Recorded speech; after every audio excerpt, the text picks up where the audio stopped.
Hey guys, welcome back to another One Piece video. Today we're doing another part 2 of our How to Beat Whitebeard series. Alright, today again we have Elliot back. Some of the things we're going over is the reason why to play Marco over Teach when you have 5 Don. Also how powerful an 8k attack is versus Whitebeard when you have 3 Don. Just load up your leader, do an 8k. Also knowing your opponent's skill level can also help you. Know when to go wide versus Whitebeard. And stay tuned for this crazy play that I basically dumped my hand to protect our Teach, and I think it was correct. Stay tuned. Comment if you think we should have let it die or if it was correct to protect it. All right, guys. Hope you enjoy the video. This is a tough one. You do have a searcher turn 1, and you have the teach, which is really nice here. It's kind of 50-50. I can see giving this one up, maybe looking for a Dadan and like a Marco. Yeah. I think, definitely wanting Dadan or Izzo. I think Izzo is just way better. And I don't really like playing Teach on 5. Like, playing Marco is just so much better because of the curve. We'll talk about this in... So, say we play Marco on 5, right? Then on 7 and on, we attack... Sorry. Say we play Teach on 5, and then they have their turn, then our turn. We attack on 7 Don with our Teach. Their turn is just Ace, and our Teach dies. Now, if we play Marco, then we attack with Marco. Now they play Ace. They don't get that value from Ace. Playing Marco is... It's actually... You want to play... Like, even when you're... Oh, Marco's just so much better. You actually... Even if you have, like... If you're on 5 Don versus this, and you have Marco and Teach, always play Marco first. Never summon Teach and do a 6k attack. Based on how it lines up with Ace. This is probably one of the biggest and best tips versus Newgate. Is, yeah, that's probably one of the best things. Yeah, I agree with you there. And of course, myself not playing the Teach, I end up really valuing the 5-cost Marco for 2 reasons. First of all, it can clear up an Izzo, which allows you to play things like Makino a lot easier mid-game. And speak of the devil, the Izzo. And second of all, it swings for 7k naturally with Zoro ability, and just being able to pump it up to 8k with a single Don is insane versus Whitebeard. All right, so here, this is something interesting. What do you think in this turn? So once again, we don't get punished for playing the Dadan here, just to dig. We do have the option to pump up quite a bit. However, I don't like the Makino play simply because he has that Izzo and he'll get the free swing off. Yep. Personally, I like doing the Dadan just to develop a bit more. If I hit a buggy, I'll probably play the buggy and forego hitting him a single time. However, doing the Dadan and then attaching a Dom to leader and I think would also be quite good. So this is something where I think this is just my approach, and I think it's won me a lot of more games. Like, it's definitely... I think it's just... I'd say it's almost just a maybe even correct play. Like, it's close. There's pros and cons of developing here, but I'm assuming this is a game where I think people underestimate how good just getting rid of a free life is versus Whitebeard. So, like, you develop these little guys that don't really have too much value versus Whitebeard. Like, doing an 8k attack and just taking away one of his life this early, it puts a lot of pressure on the Whitebeard where they can't really, like, then when you do a Marco attack, you're like 3 turns later, or whatever it is, for 8k, they have to counter out of it because they've already taken this life. This is something I would highly recommend people to at least start testing and trying with when you're going first on 3 Don. Do 8k at Whitebeard. Actually, shout out to Gary. Gary, he's one of the players that gave me this as a really good tip versus Whitebeard. And I think it really does work. What's your thoughts on that, Elliot? Yeah, 100%. I think it's a really good play to do here. Obviously, doing the 6k would only burn. It would probably burn a card. However, I do have one reason why I wouldn't mind just doing the 6k here. It depends on the Whitebeard player as well, but some Whitebeard players they tend to take the first life even if you attack them for 6,000. Okay. The perfect thing about this is I actually see this as a mistake on the behalf of the Whitebeard player. yeah, 100%, because it opens up the avenue, like you said, to just swing at them for 8k later, and later on, if you're just swinging for 8k every single time, and they have no don up, then eventually they're just So going to have to double counter. I 100% understand what Elliot's saying. He basically do a 6k attack because they might be bad and they might take the life. And I've made this mistake. So I think it's actually one of the things that has hurt me the most in these card games, and it's not just these card games, it's a few, is basically disrespecting my opponent, doing a suboptimal play thinking they'll make a mistake, and then if they don't, it kind of hurts. I think I've come to the conclusion, like, unless you know your opponent's level and what they do, especially like if you're playing a sim or someone like at a big event that you don't know, I think you want to assume that they're good and do the better play as a general principle, which is that's what I've been trying to adapt. I also think it built bad habits for me because I always try to do these exploiting weaker players, like allow them to make mistakes, and it kind of builds me into trying to do this too much, and then I try to do it versus good players and then they punish me, if that makes sense. Yeah, no, I understand 100%. I think the main thing to, even though, like you say, it would be punishing a quote unquote bad play. The other thing that I do like about just developing the Dadan is at the end of the day, this matchup does boil down to card advantage.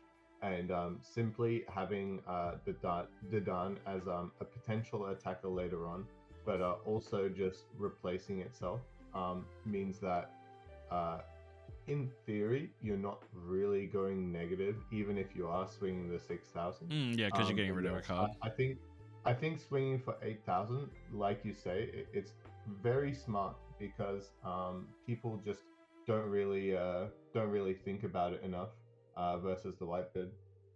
So I do something interesting here. I'm not even sure if this is correct. I end up opting for this play instead of playing the Marco. I don't hate it. Well, the thing is here, you actually get the free attack from your leader. So Yep. I think this right here is actually the correct play. Because if you played the Marco and killed the Izo, you're simply not attacking with your leader, which is it's a bit of a waste. Yep.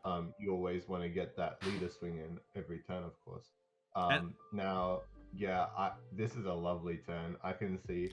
I think this is why I end up doing the play I do, and I actually you'll see, this play, we're doing the 6k poke. You know another 6k is coming, but now we're doing an 8k. Like, we're putting so much pressure.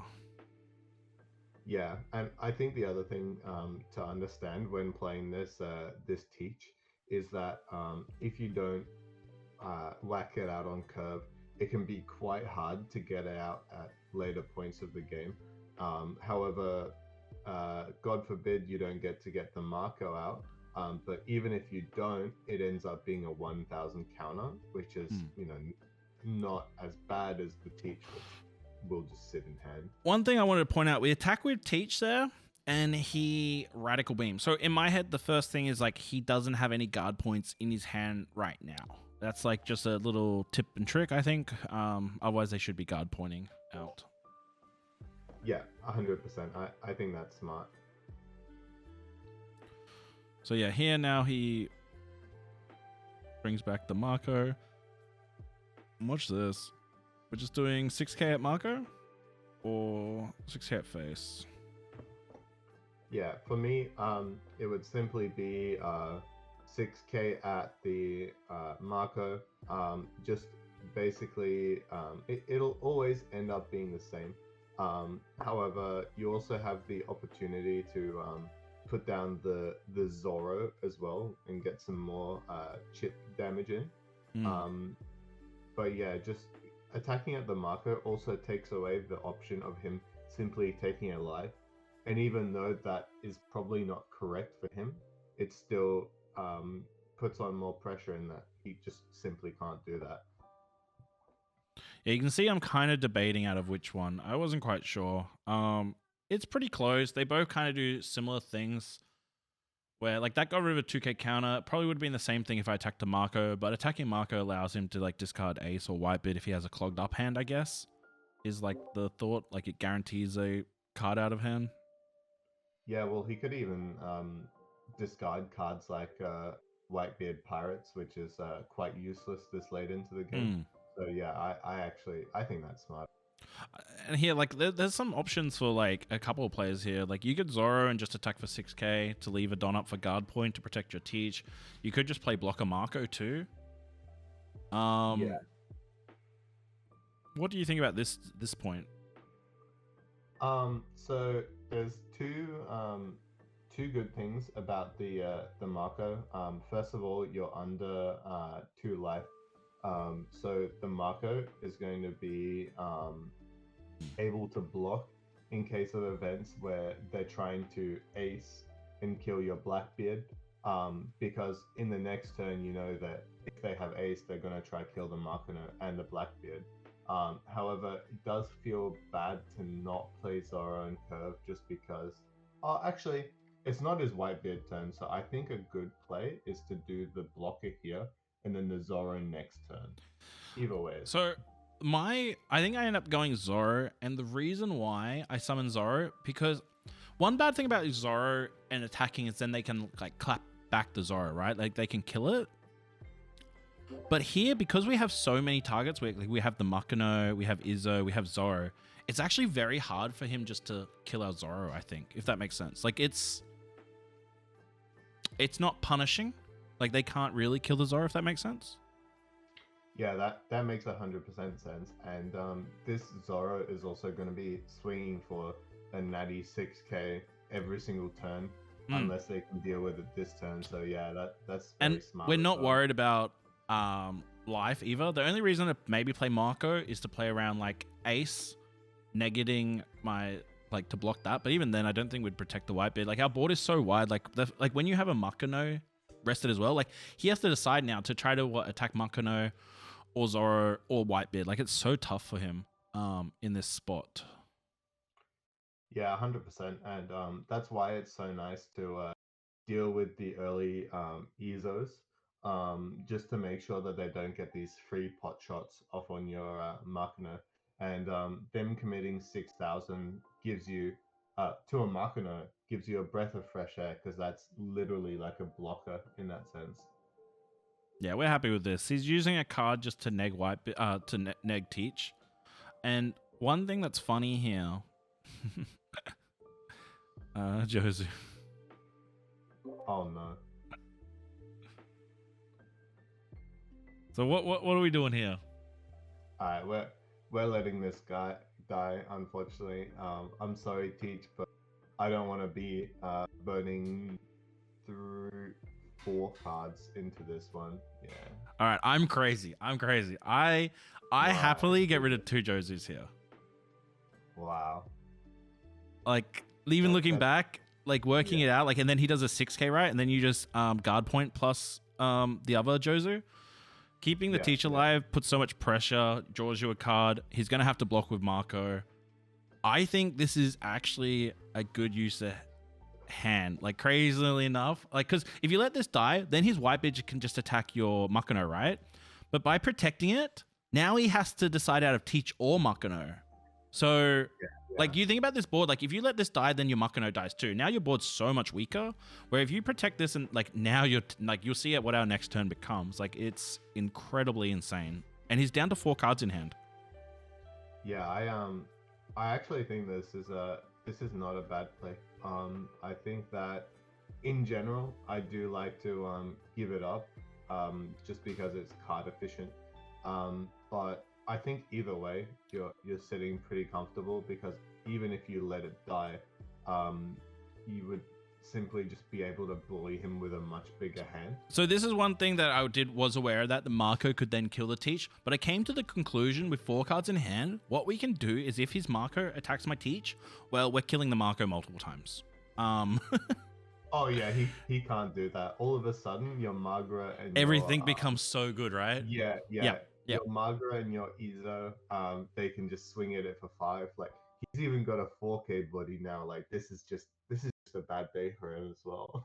Yeah. And we're still at 2 life as well. We're still at 2 life. That's another thing to remember. Yeah, that's actually smart. I think if you had maybe like 0 or 1 life, you would need to look out for him killing you in the next turn. So you would have to give them the teach up. But because you're so ahead in life and in cards in hand, you can actually afford to do this just to apply more pressure to him. I like that play. Yeah, it's definitely an interesting one. Not one that I would normally do. As soon as like normally you ace my teach, I let my teach die. Like I don't think that there's very ever a time I've protected it. This was just a weird time. Like again, I think I wonder if it would have been different if he didn't summon Jozu. If he would have just negged it and then like attacked it with Whitebeard, if my play would have been different. I'm not sure. But because he kind of summoned Jozu and kind of gave out, you know, a card from hand and like what his turn was, I could kind of calculate his whole turn and what he would have to do to basically try to kill it.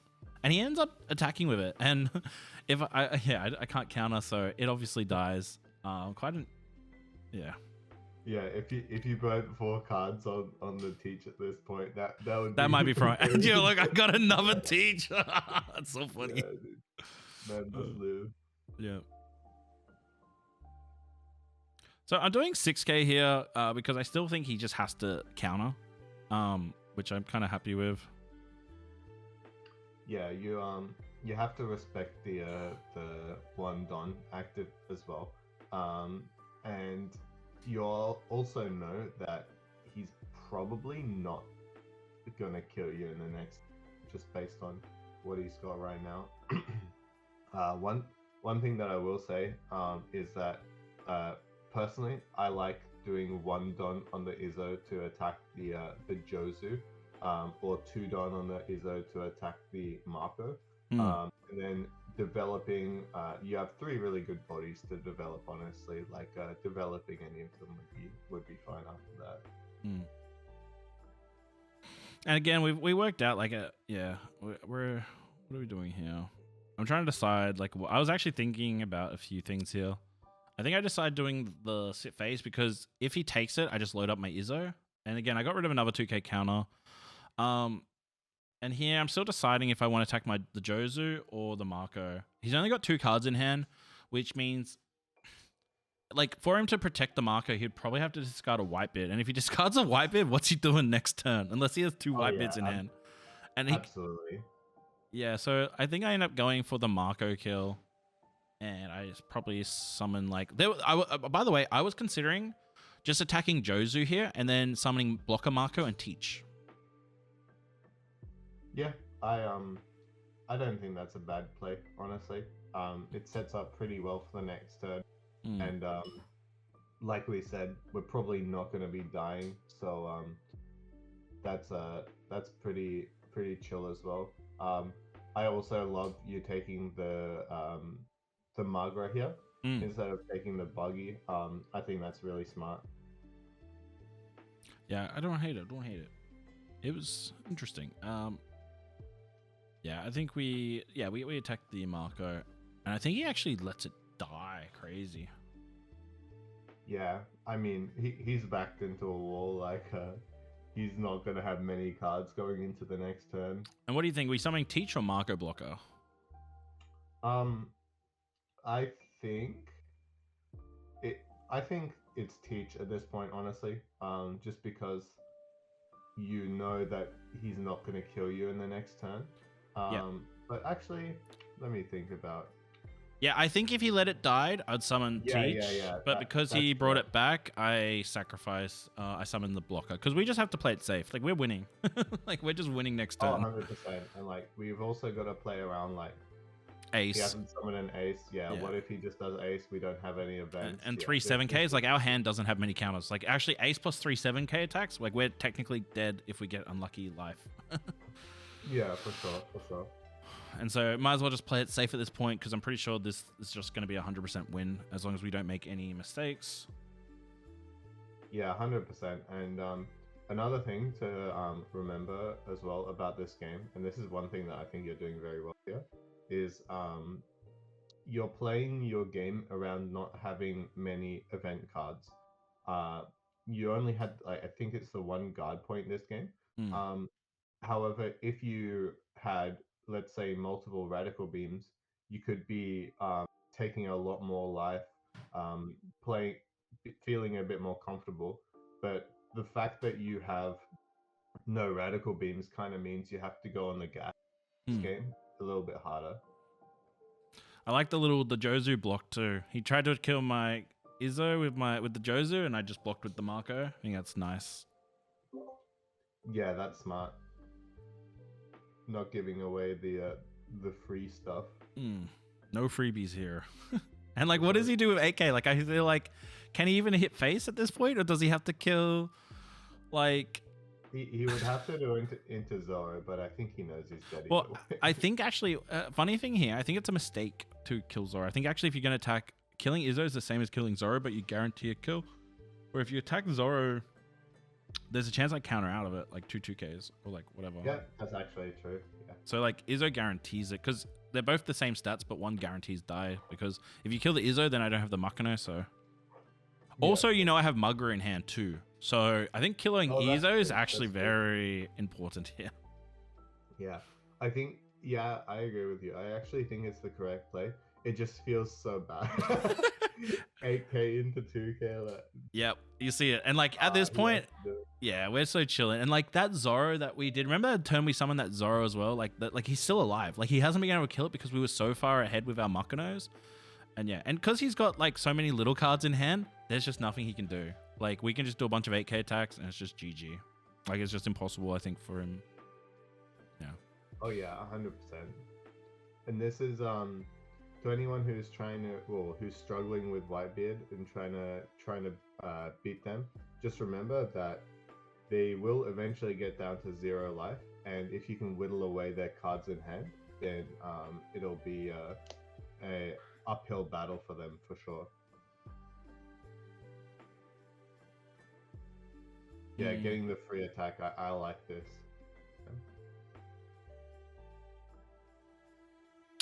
Oh, I might just play it super safe because I don't have 100% lethal, right? Yeah, I don't have 100% lethal. You don't. As in, you don't have the lethal. Yeah, that's correct. Technically, yeah. So I'll probably end up... What do I do here? So, just summon, teach, leave Don open. Oh, yeah, this makes sense because I could get a Marco blocker. Yeah, I think it's not a bad idea. You pretty much know you've got him in the next anyway. If you live, playing defensive is good. Yeah, because his leader's at 8,000. Jozu's good. Oh, Izzo Jozu. I guess I take Izzo because if I get a Marco blocker, then it's just like... I think maybe this is a mistake. Because I could whiff, right? Doesn't... Yeah, maybe I think I meant to just take the Jozu. Yeah, I there's another reason why I think taking the Jozu is like good here.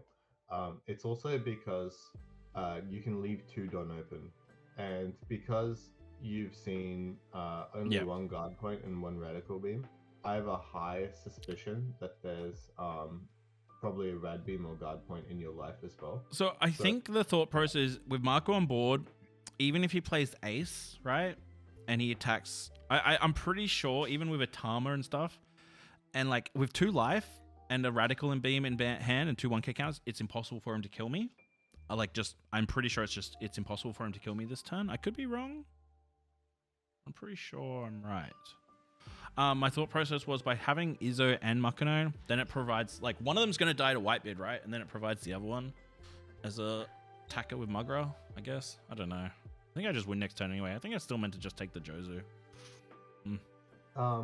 Yeah, and also, thinking about the worst case scenario, you did, well, you were still at 2 life in this spot as well. So I think the worst case scenario would have been like, he puts down an ace, and he minuses, he does 2 Don on the new gate, and you would take that one, and you'd have 1 life left. But then the thing after that, right? His maximum attacks after that is just 2 7Ks or a 6K and an 8K. and you had enough like cards and like counter in hand to live that. Oh, so there's no Anyway. way he could kill me? Well, look at this. Yeah, Like, no look at way. this. In this board state, again, you could have more Don, but if he played like, what if he would have played another blocker? Would that have made a difference?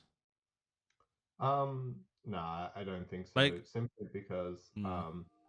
he's too behind in cards in hand, and Angry Machina. See, no, correct play. No, correct play. You got to summon the Izzo so they can keep your Machino alive for the, you know, the 12k Machino. No.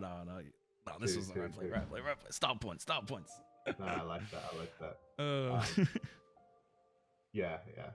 Nah, I think once they've got so few cards in hand, the blocker actually doesn't really matter so much because you just know, oh, I can attack you for 8k, and eventually you're gonna have to block it. And yeah, it just makes the situation like even more awkward for them, honestly, because if they keep it in hand, then they can counter an 8k. But if they have it on field, then they can block an 8k. So it's just the same thing, basically. No. All right, guys. Well, yeah, thanks again to Elliot. Hope you guys enjoyed this video. And yeah, easy.